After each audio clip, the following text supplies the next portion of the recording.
Hello everyone, it's the weekend. Welcome again to Mass United Insurance's Line and Length. It's a cricket program where we look at the sport not only in the region but internationally as well. I'm Barry Wilkinson. Hello especially to all of our friends on Digicel's Sportsmax and Scene TV.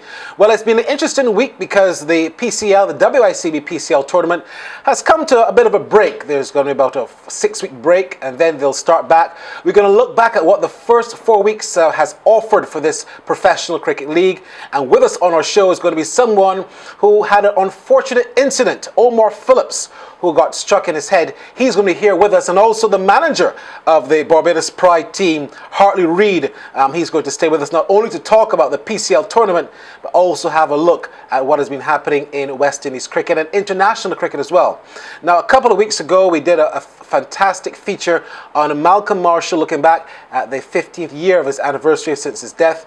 I also promised you then that we'll look at Conrad Hunte's death. Of course, he's now Sir Conrad Hunte, would have been Conrad Hunte when he played, and also Sylvester Clarke, because it's also now 15 years since they passed away. We're going to look back at their interesting careers and have some features that we've never seen before and some highlights of how they did. All this to come within the next half an hour on Mass United Insurance's Line and Length.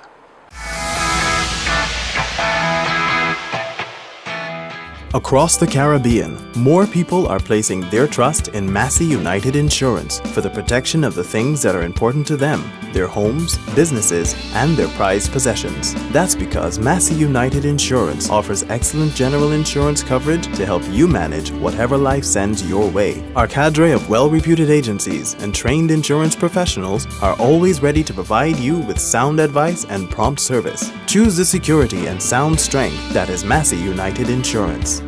I live cool, I live fresh, I live life without the stress. Every day I feel my best, I live cool with Lima Call. Feel the energy, feel the breeze, I feel like doing as I please. Relaxation comes with these, I live cool with Lima Call. Live cool with Lima Call and feel the freshness of a breeze in a bottle. Lima Call is trusted the world over and gives that easy, breezy Caribbean feel to all. Every day I feel my best, I live cool with Lima Call.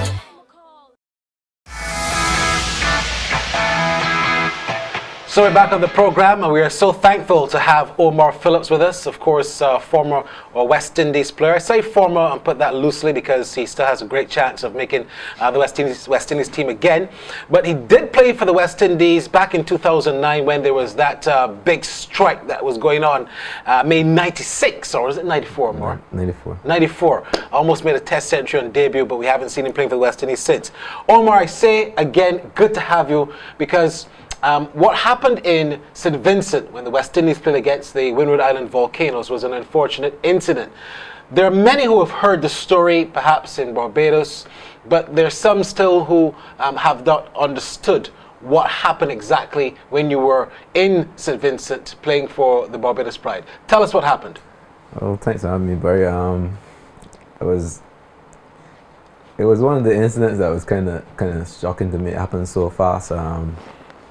I remember me and young Shea Hope, we were in a good partnership where, we were about 80 for 1, and we decided to push on because the pitch was playing just the way we wanted it to. It was one of the better pitches we got for the season, so then he decided to play his favorite shot. I gave him permission too, because that's his favorite shot, and I remember he advancing on the track, and I was advancing too, because we were also looking for them cheeky singles inside, and all I could remember is seeing the ball. That split second was so fast that all I could do at that point was try to get it away, and it struck me at the side of the helmet. So he came down the pitch and kind of like push drive? Yeah, tried to go over the top, but he didn't get it elevated as he would have liked, and it was struck firmly. I remember getting hit and then trying to get back in my crease, and that was the last thing I remember. Wow. Yeah, and last thing I remember was looking at Bob, and I see Bob running towards me, and then after that it was just on the ground, and I remember I woke up in hospital. It was kind of puzzling to me because seeing two doctors over you and you don't know actually what happened, and it was a case where you remember that Phil Hughes just died the same kind of incident, so it put a scare to me. Point to me exactly where you were struck on your head. Right, at the side. Right at the Right side. there. Okay. Okay. Andrew Seeley, of course, is with us. See, he was at St. Vincent, but following the action quite closely. You know, Andrew, last week you did a fantastic feature with Llewellyn Harper, Dr. Llewellyn Harper, who spoke a lot about these injuries. When you heard about it, did you begin to think, hope we don't have another case on our hands of what happened with Phil Hughes? Well, of course. I mean, it was really unbelievable. When I heard what had happened, it was actually unbelievable. Having just done the newscast and then come out of the studio and realize this is what had happened. And I said, oh gosh, no, I hope I don't have to speak to Llewellyn Harper again, to Dr. Harper again about this type of incident. Omar, in terms of the time frame, obviously that happened. You said, remember, the next thing you knew, you woke up in the hospital. How much time actually had elapsed now that you were aware of what had happened?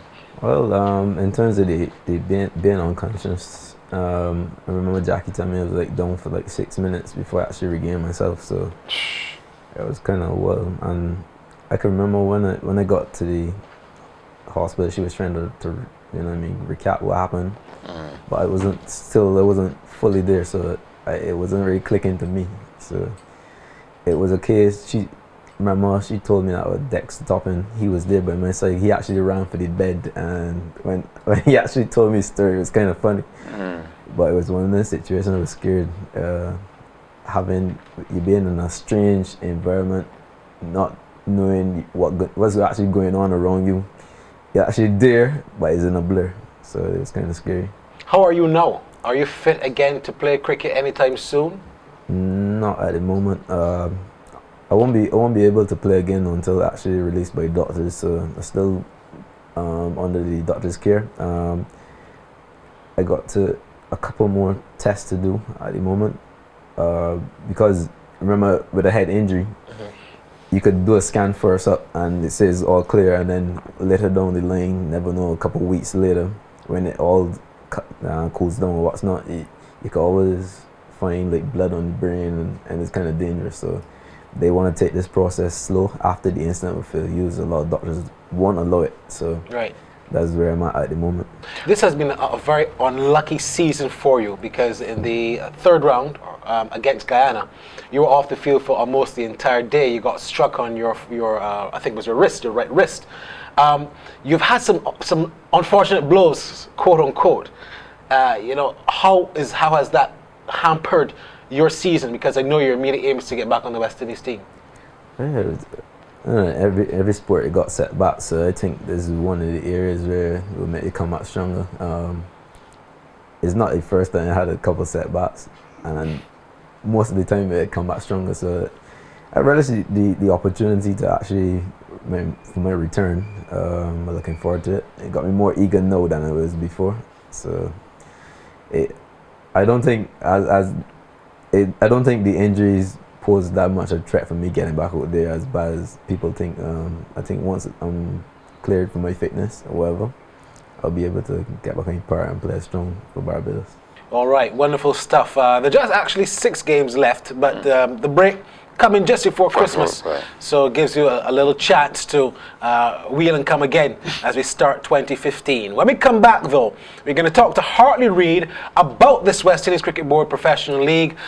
He's the manager, he's seen it all in West Indies cricket, and he's also going to tell us his thoughts later on in the show about watching someone as great as Conrad Hunte and also Sylvester Clarke when they would have played in the heyday. All this to come on Mass United Insurance's Line and Length. Across the Caribbean, more people are placing their trust in Massey United Insurance for the protection of the things that are important to them, their homes, businesses, and their prized possessions. That's because Massey United Insurance offers excellent general insurance coverage to help you manage whatever life sends your way. Our cadre of well-reputed agencies and trained insurance professionals are always ready to provide you with sound advice and prompt service. Choose the security and sound strength that is Massey United Insurance. I live cool, I live fresh, I live life without the stress. Every day I feel my best, I live cool with Lime-A-Call. Feel the energy, feel the breeze, I feel like doing as I please. Relaxation comes with these, I live cool with Lime-A-Call. Live cool with Lime-A-Call and feel the freshness of a breeze in a bottle. Lime-A-Call is trusted the world over and gives that easy, breezy Caribbean feel to all. all. Every day I feel my best. I live cool with Lima Call.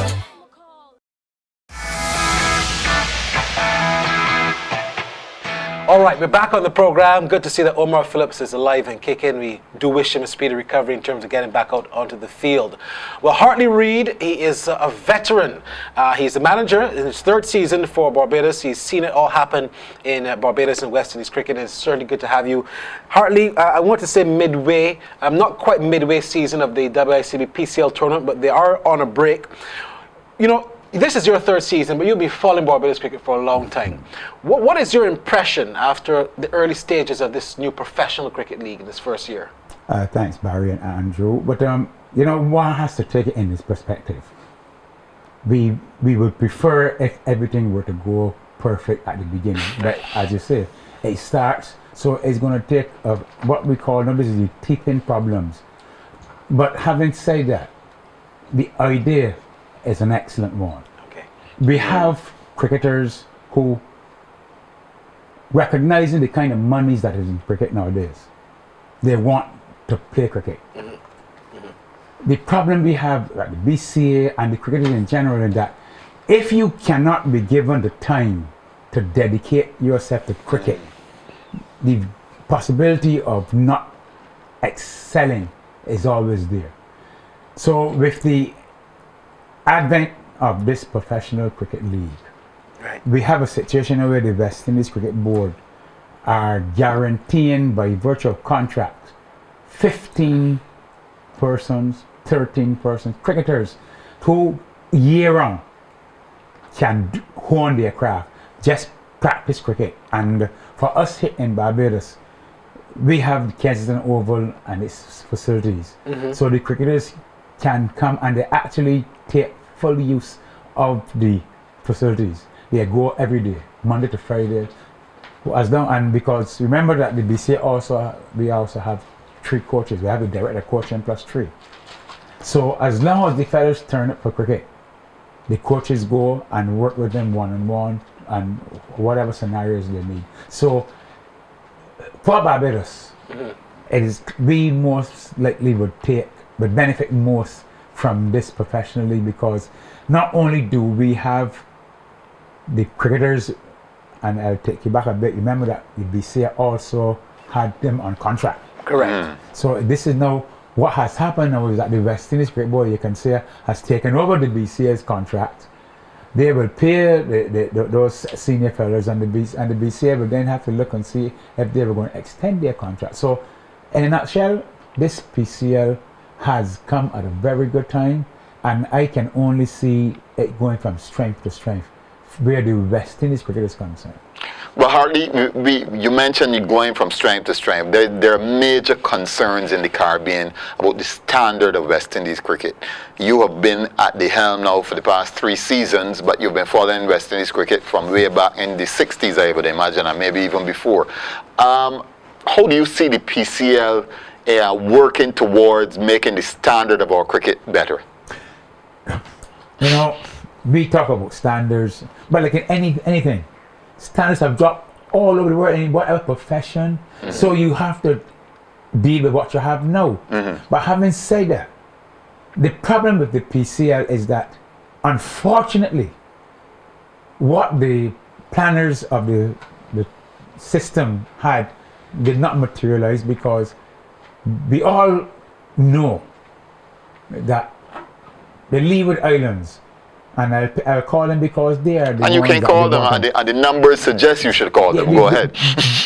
6 points, I believe, after we 4. are of the belief that the system was set up for the Leeward Islands. It gave them an opportunity to bring in some assistance. So you think that they made a mockery then of the selection process?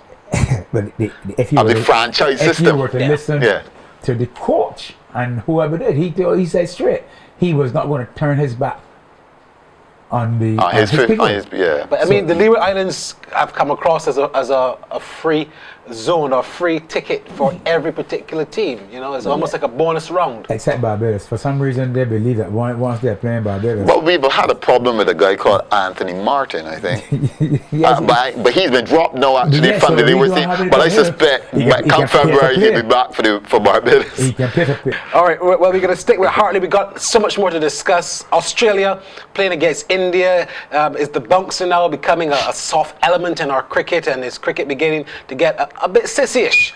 Some might want to even go as far as saying. We're also going to look back at the 50th anniversary of the death of Sir Conrad Hunte and, of course, Sylvester Clarke. All this to come. Don't move a muscle. You're watching Mass United Insurance's Line and Length. Across the Caribbean, more people are placing their trust in Massey United Insurance for the protection of the things that are important to them, their homes, businesses, and their prized possessions. That's because Massey United Insurance offers excellent general insurance coverage to help you manage whatever life sends your way. Our cadre of well-reputed agencies and trained insurance professionals are always ready to provide you with sound advice and prompt service. Choose the security and sound strength that is Massey United Insurance. I live cool, I live fresh, I live life without the stress. Every day I feel my best, I live cool with Call. Feel the energy, feel the breeze, I feel like doing as I please. Relaxation comes with these, I live cool with Call. Live cool with Limacol and feel the freshness of a breeze in a bottle. Limacol is trusted the world over and gives that easy, breezy Caribbean feel to all. Every day I feel my best, I live cool with Call.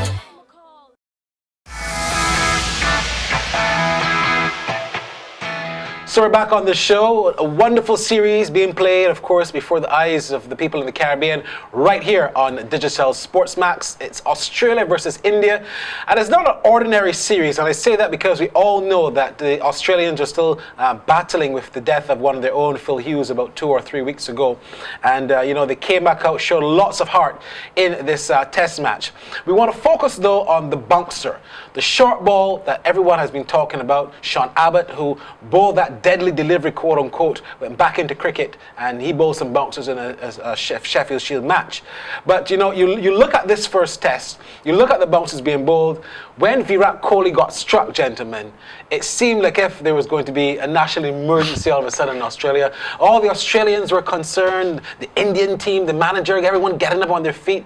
It seemed to me like, just one bouncer that he ducked into seemed to have caused the biggest problem. What were your thoughts on that Kohli being struck on the head? Well, certainly it was, to me, I hate to say it, but it was kind of amusing because Virat Kohli has faced many bouncers. He's been hit many times. Yeah. And all of a sudden, this occasion created almost panic, literally, almost panic in the middle of a test match. Fortunately, Kohli went on to score a century, as he probably would have anyhow, and because he's that type of player. But it is unfortunate, and I would hate to see, as Brian Lara has indicated, someone who had problems with bouncers. Well, he had many problems, but as Brian Lara has said, he wants the bouncer in cricket. In fact, I want 2 bouncers and over, not 1. Hartley? Hartley, are we becoming a bit too soft with cricket? And so for now, if football was like that, you couldn't tackle.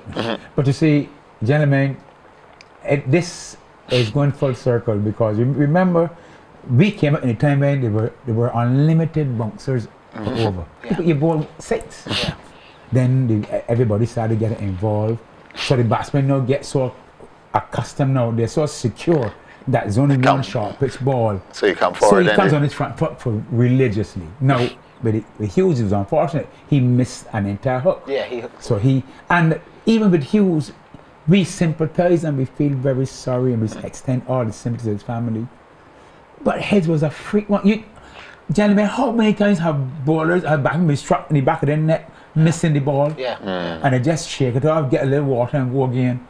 This one was unfortunate. But last night when I watched, my friend struck,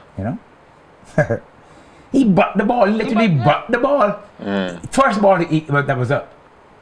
And then I saw the Australia. I mean, it looked like they were genuine in their concern. Yeah, I think they were. Yes, they were very genuine. I think they were genuine. What I was happy about was that once the umpire got them set down and the resume play, the very next ball, There's another bounce. and again another short ball. Yeah, he of said, course. welcome to the cricket to test cricket. Yeah. That is what I want to see. And as Lara is calling for, I want it to be increased to 3. When the bouncers were reduced, that was the end of Richard Richardson and those kind of batsmen who thrived on short pitch bowling. Yeah, okay.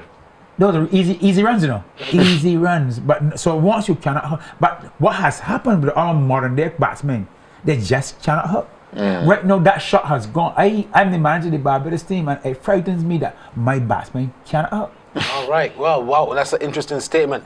Now we're gonna fast forward and look back, I should say, at the deaths of Conrad Hunte, of course, Sir Conrad Hunte, when he died.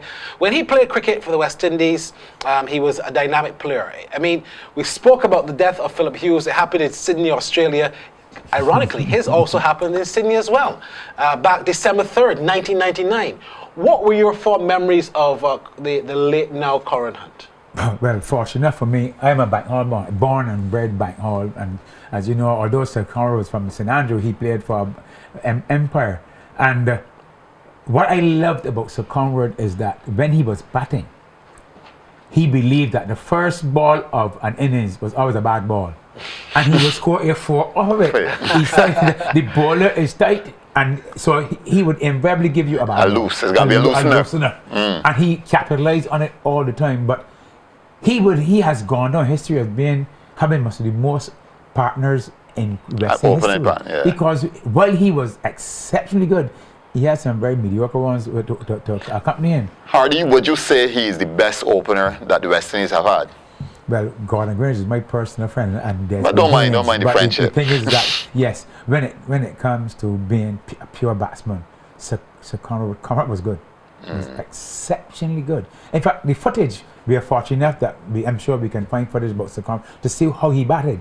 And back in those days, the batsmen didn't carry those clubs that they use nowadays. Right. The bats were so thin, but his was timing, and he is cap pick as the great Les Harsh, Shad Harsh would say. Even the cap pick was in position when he played for and go through the cover drive. December 4th now, the very next day after the death of Conrad Hunte, we had to face the death of Sylvester Clarke. He died in Barbados, only age 44, was a very young man. He, of course, was not as a prominent West Indies cricketer and administrator like Sir Conrad Hunte, but his death struck home because he was seen as a hometown boy, especially. You have just identified it. Conrad Hunte was universal, but silly, because all of us who would have known, but just call him silly. Sylvester Clarke was something else. That's why I'm concerned. He had to be the fastest bowler I've ever seen. Wow. From the shortest run-up. I'll tell you, we played together, and I remember going to Blenheim. I was then playing BCL for St. Helen. So because I was making some runs, they invited me up to Blenheim to practice, to try out for the BCL team, which was then playing in the first division, BCS competition. So I did not know Sylvester Clarke. So I padded up and I gone to take note, and I saw this chap from this short run. So I gauge in medium pace. I could not get out of my stance before the ball zipped into the net. Wow. Because normally you're batting, you gauge from the ball. Sylvester Clarke was quick. Would you say that he was the fastest bowler out of the Caribbean not to have played more than 20 test matches? But these. And just because, as you said, we had so many... The plethora at that time. But what was good he only for... played about 11 tests. Yeah, 11 tests. What was good for Sylvester Clarke, and I guess similarly Wayne Daniel, because the same era, was that there was the outlet of county cricket, which allowed them to make a good living and also to play their trade and prove to the world that we had other fast bowlers other than the Marshall Garner, Robert Holding. While Daniel was at Middlesex. And he was at Surrey. And both Middlesex, because Middlesex started and then Surrey had to follow, they actually toured with a doctor to assist the opponents when they got struck from those two fast bowlers. Is that true, Hartley? Very, very much so, because I can tell you that because back in that era, police used to tour England quite often. And we would come up against Sylvester Clarke, not playing, but we would when we socializing. And they will tell you that those fellas toured with doctors because Bandana and Sylvester Clarke, they would hit you. And there's another thing you're talking about boxers and it happened every day in England, and nobody died, and evidence won't stop it. Yeah, wow. Well, it's 15 years since they have passed on. Their memories continue to live on. And once we're up and running on Mass United Insurance's Line and Length, you know for sure that we're going to look back at the great days of West Indies cricket and those who have made the name West Indies cricket such a fantastic brand. I want to thank Hartley for doing a great job. Earlier we had Omar Phillips, and thank you, of course, for watching. Continue to send your tweets, send your emails, and we'll be back with you next week in the middle of the West Indies first test. I'm Barry Wilkinson. That's it then for Mass United Insurance's Line and Length. On to next week. Bye-bye.